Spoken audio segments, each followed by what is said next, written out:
Hey everyone, Ian here from Immigration Finder, shooting another quick Google Sheets video about how to pin rows and columns inside Google Sheets. So what you want to do is, for one, you have to have a Google spreadsheet. You can also do this in Excel too. It's very crossover.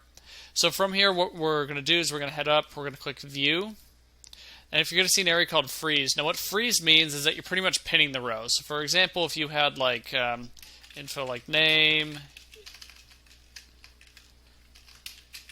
email, phone, you would just be able to pin it on the top. So that way, if you're at row 80 or whatever, you don't have to do it. So pretty much all you have to do is you can select the rows. So you can do it like this.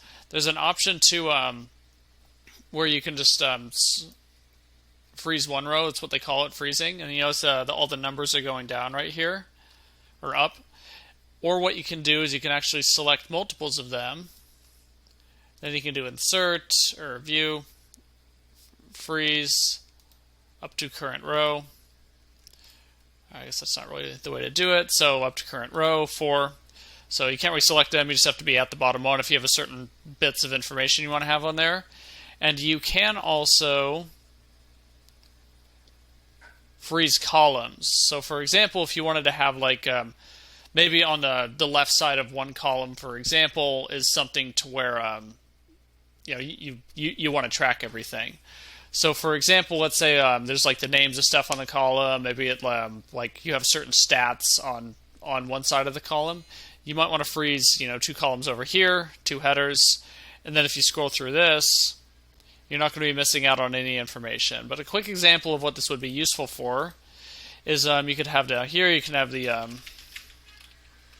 dials, pickups if you're doing conversations, if you're cold calling, pitches, sales. But then you could have all the information up here per day.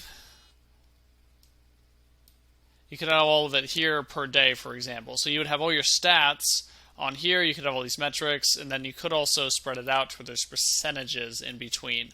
So I'll show you how to do that in a different video, but that is how you pin or freeze, whatever you call it, the header and the columns in Google Sheets.